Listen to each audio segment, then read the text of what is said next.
Hey pioneers, and welcome back. How is Fixmas treating you? I hope that everything's good. We have just finished our starter factory, and now I was trying to decide what to do next. I'm currently in my storage build. I don't know if you remember some videos back, I mass disassembled my whole world and stored everything over here. And I've been building with all of that stuff. The only difference is that now there are gaps, because every time I start producing one element, I simply disassemble that storage. Once we have no more storages over here, it means that we can continue the game. So I was checking what was left, and there was one thing that worried me a lot. And that's my quartz crystals. This is currently all I've got left. 2,000, and the whole containers were filled up to the end. So I think that there's no postponing this. I probably don't even have enough to make the build that will make them, and I will have to postpone the decoration. But yeah, I use a lot of quartz crystals. So now we know what we will be doing.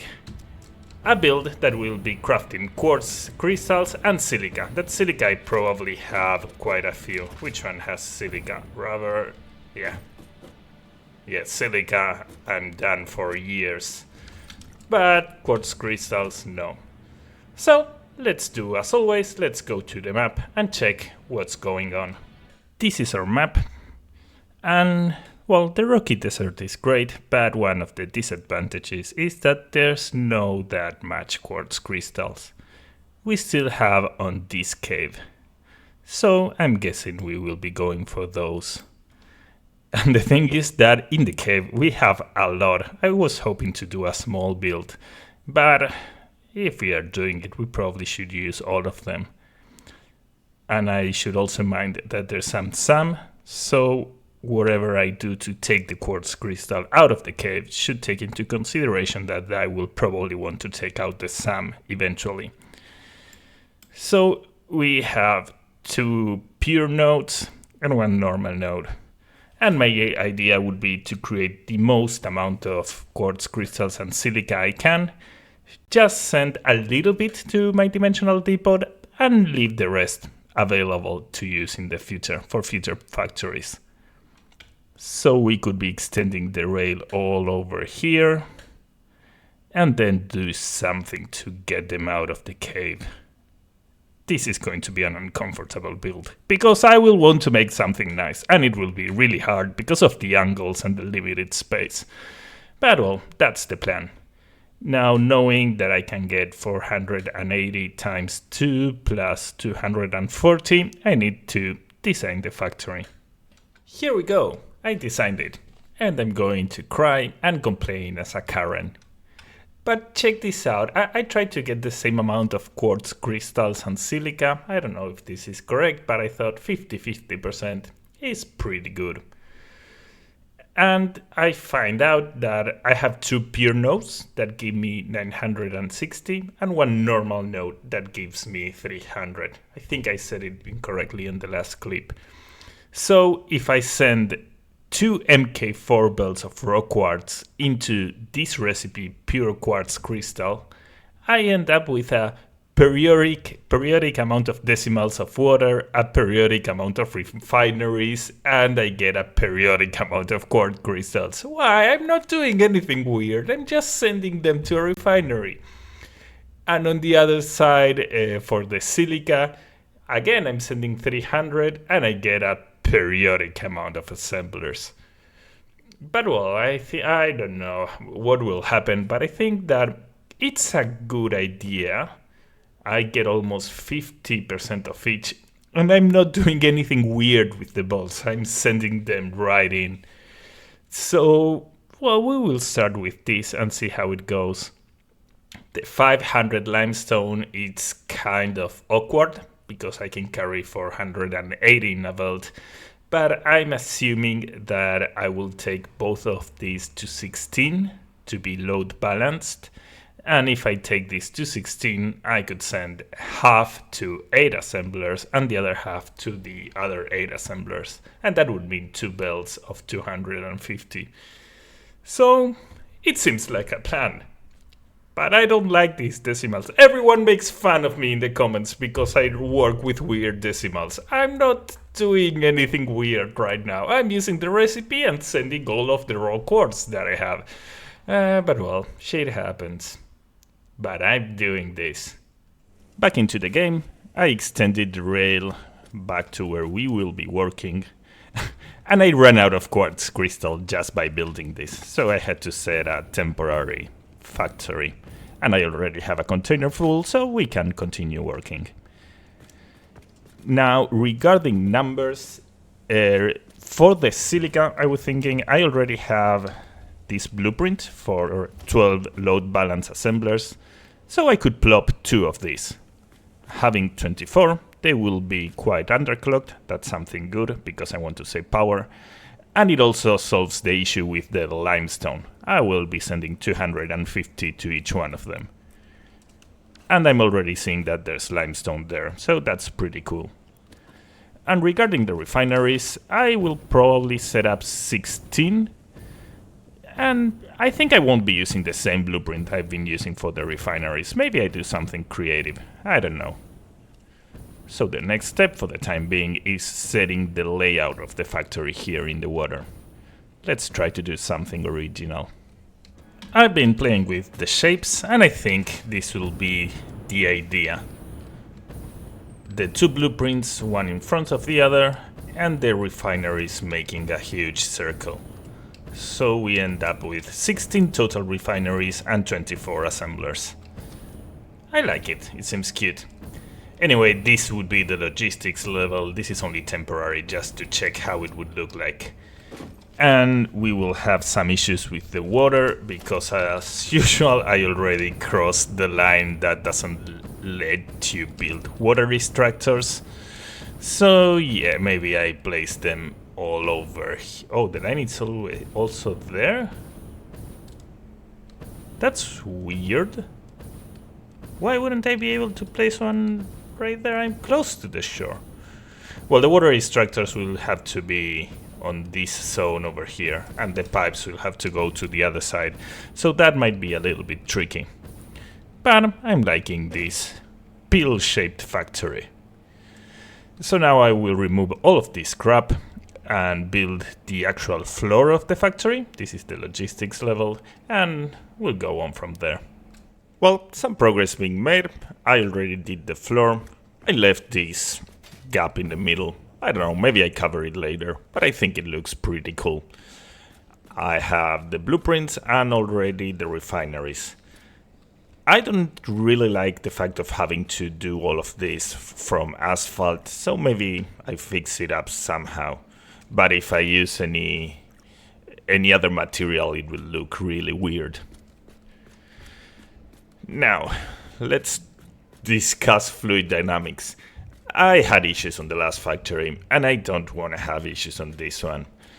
And in order to connect several consumers on the same pipe, you need to make sure it's absolutely symmetrical, and as they are in an angle, that might be tricky.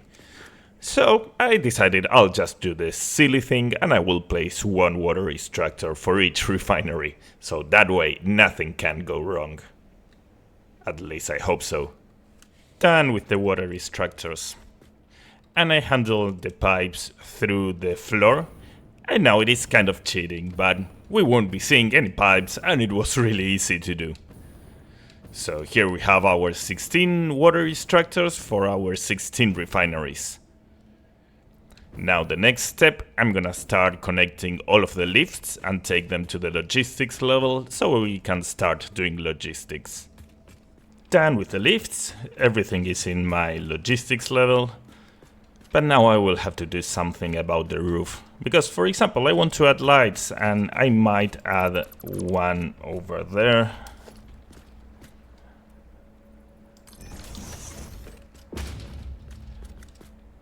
But the next one it would be extremely small.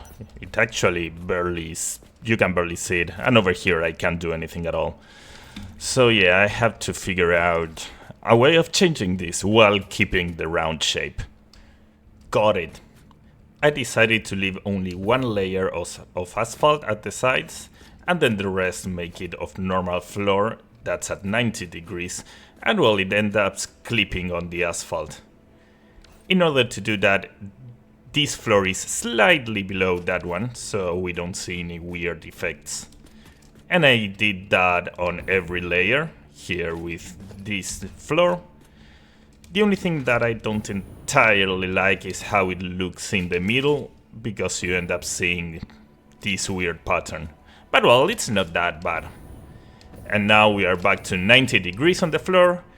I need to make sure of never ever deleting those floor holes, because I'm not getting them back. And well, I made a hole in the middle, so we have a nice swimming pool. So we are almost done with the main foundations, but we still have to place the 3 sinks, 3 or 4, I don't know. I first need to calculate how many sinks I need and then place them. So let's do that. This game hates me. In order to have all of the machines working at 100%, I need to place 3.01 sinks. 3 won't be enough, and some machines will be turning on and off. So yeah, I'm placing 4 sinks. So, I used the sinks to break the shape a little bit, and I think I like the result. And it also gave me space to add a computer. So we have 2 on this side, and 2 on the other side, doing the same. Now that we have all of the lifts prepared, we can start with the logistics level. First step is adding lights. Done with the lights. I also added, because I had forgotten about it, the 2 containers, one for quartz crystals, the other for silica, and as usual I use the big ones so that I can connect them from underneath, and I also have more capacity. So here they are, and they are already connected to the dimensional depot. So we are all good to go. We can start with the logistics. I already prepared the inputs and the outputs. We have a total of 5 inputs, 3 from quartz crystals and 2 for limestone. That it's 250 and 250. And then we have 4 outputs, 2 for quartz crystal. I'm sorry, is that quartz crystals? I should have said the other name. I always quartz or raw quartz. I always forget it. So 2 outputs for quartz crystal and 2 outputs for silica. Regarding how to connect this, the refineries will be load balanced. We have 8 on this side and 8 on the other. And then these blueprints are really easy to place, because we have only 1 input for each material. As we are load balancing them, we will have to send half to this input and half to the other one. But well, it shouldn't be that hard, so let's get some belts going on. Done with the logistics. And I'm really happy with the result. I had to go back and rebuild the circular floor in order to place these belts and these columns, but I think it was worth it. When possible, I'm keeping to the circular shape. Now in the entrance, and I have to stop doing this to myself, placing all of the inputs and the outputs all together. It was kind of hard to pull it off. But well, they are organized and there's no clipping. And I'm treating most of the materials through this bus that goes on the middle and then splits on either side. Still, there were some challenges, and I want to talk about it. This factory is producing a huge amount of silica and quartz, and I want a little amount to my dimensional depot and the rest for future factories. But the thing is that these systems must be completely independent. I don't want to risk sometimes building a window and that clearing a little bit my dimensional depot and then one factory not receiving what it's supposed to. Because we are going for full efficiency. So this is how I divided the system for the silica. This is the output of one of the blueprints. that gives us 350 a minute. And it goes directly to one splitter, that it splits it into 3. One belt over there, one belt over there, and one over here. Those two get remerged and we will forget about them. But this single one gets split again. One over there, and one over there. These two get merged and we will forget about them. Finally, this last one gets split again into 2. That belt and that belt. This one gets remerged again. So what did we achieve with that? We had 350 and we divided it by 3, we divided it by 3, and we divided it by 2. So I get 19.4 periodic, that is this amount I have over here. And this is absolutely independent from the other 330.555 that I'm getting on the other side. So it doesn't matter how much of this I use, that number will remain unchanged. And well, after this I'm sending it to another smart splitter to handle the overflow. So the any side goes that way to my dimensional depots, and the overflow goes to the sinks that are right over there. Achieving this division for the quartz crystal was way easier, because we have independent refineries, each one giving us 46.6. So I simply divide one of them into 2, giving me 23. That goes to my dimensional depot. So if we go over here, we can see that these are the outputs with all of the mergers, but this one over here is actually a splitter.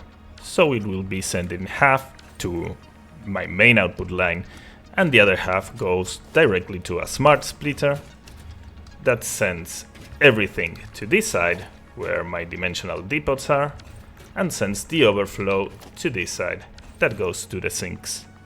Now, if we check our outputs, I have a full belt, and one that carries the rest, and I also have a full belt, and one that carries the rest. I did this through belt compressors, but not the same ones I've been using in the iron factory and the copper factory.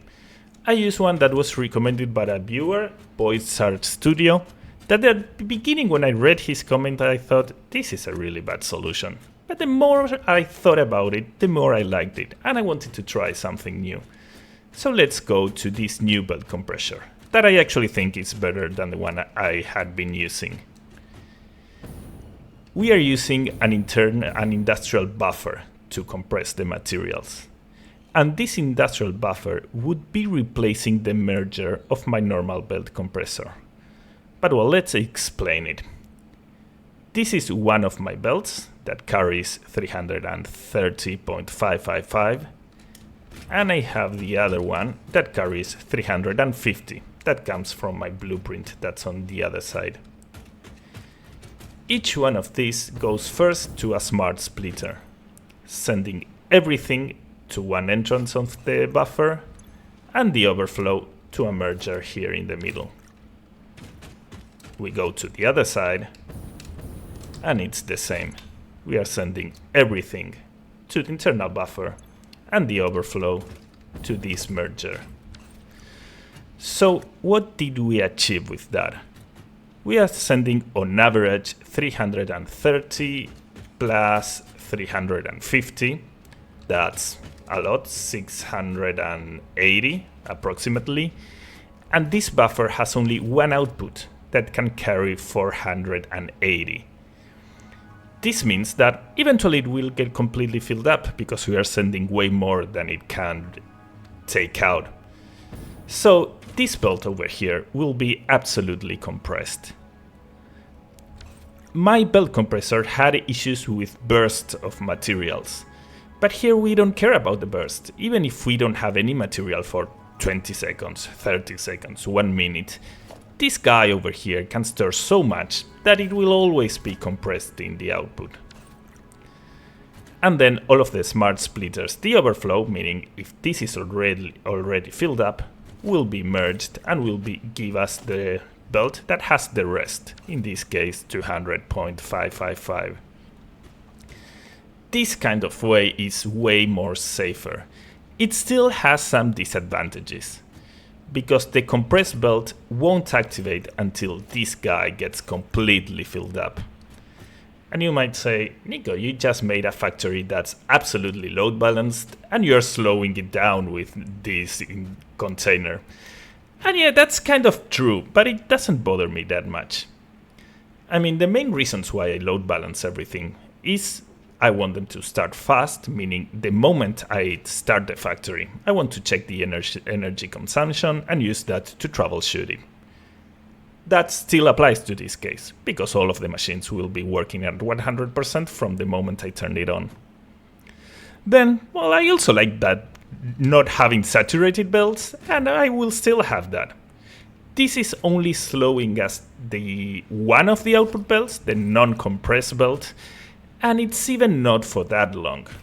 Because whenever I turn this factory on, I have nothing connected in the output. So this guy will get filled up really fast. And I can even jump start it. I can throw some stuff over here and it will be even faster.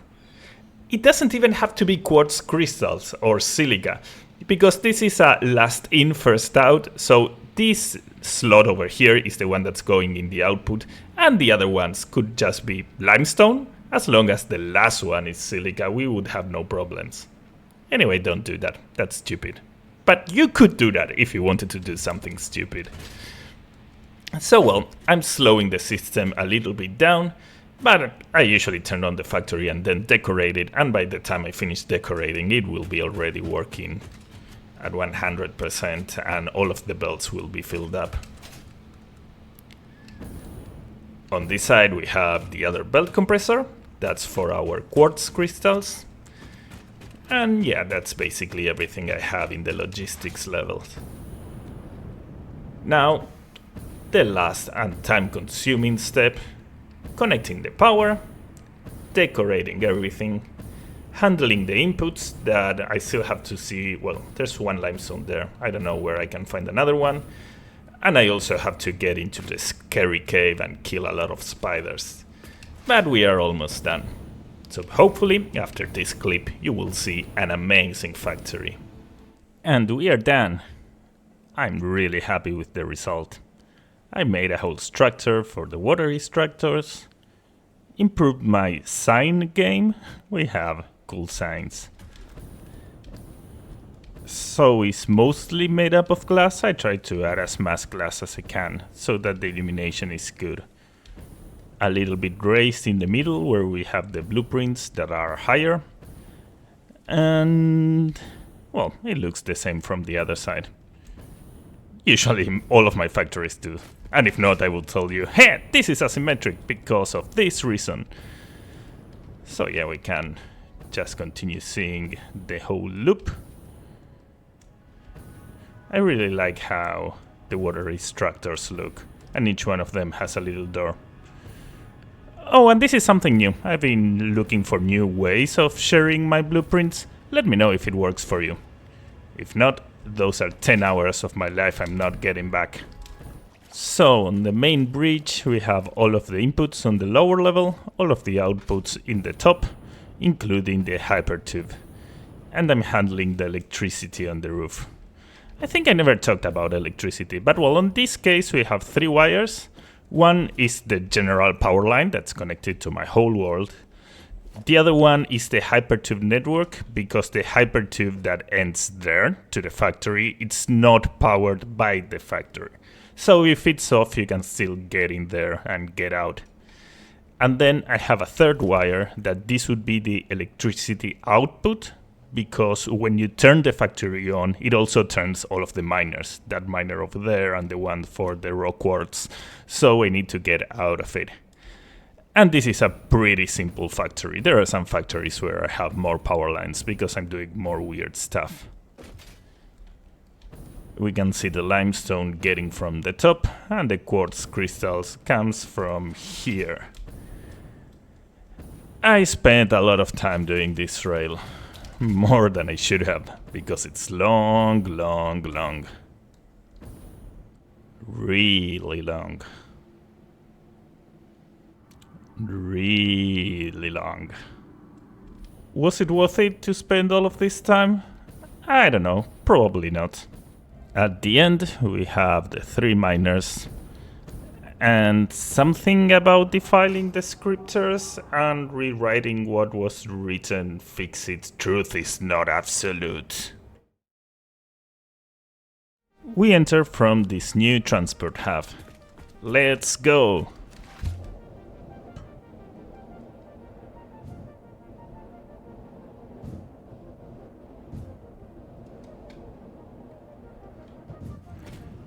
Welcome to Silica Crystals.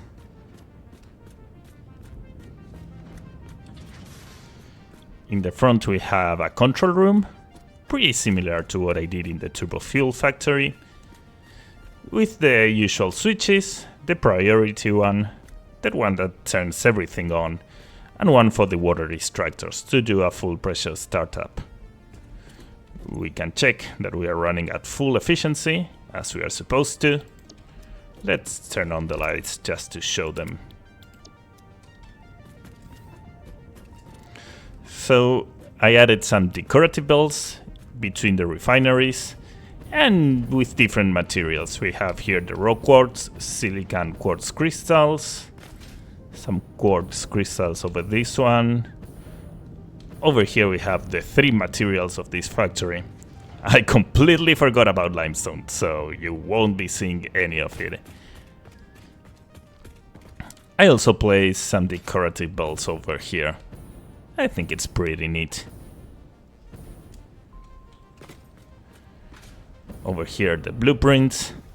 It might sound silly, but this is one of the things I love the most about load balancers. You only see exactly what the machines need, instead of one belt that is completely filled up and every now and then starts moving.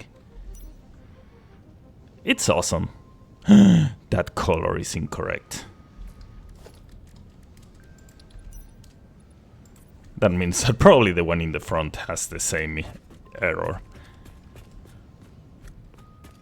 These are the statistics, the stats. Unfortunately, I'm spending 1 gigawatt over here. I wasn't expecting it to consume this much, especially being everything underclocked.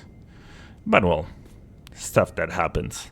And I have a cutoff time of 4.23 hours. We have some stairs over here to climb the blueprint. Let's fix the other one.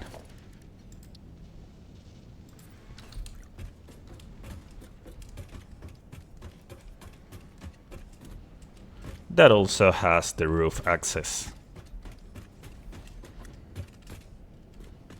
And you can see the cute little chimneys.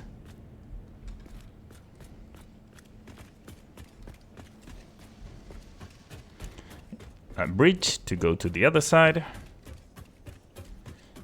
And that's mostly it. Let's check the logistics level.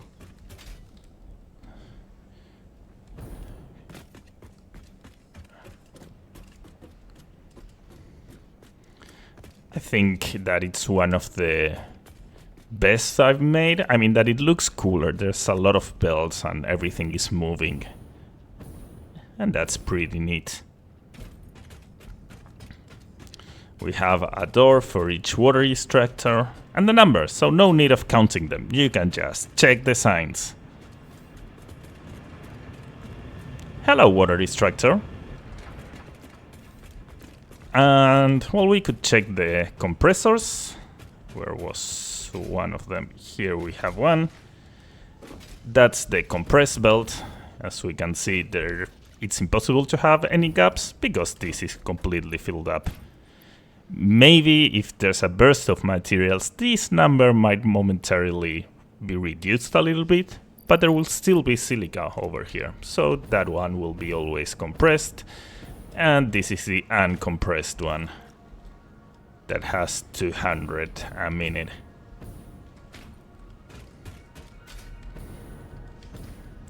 This is, I like how it looks, how I'm dividing what's is going to my dimensional depot and what's going to the further to the output of the factory. The other compressor is over here. And it's the same thing.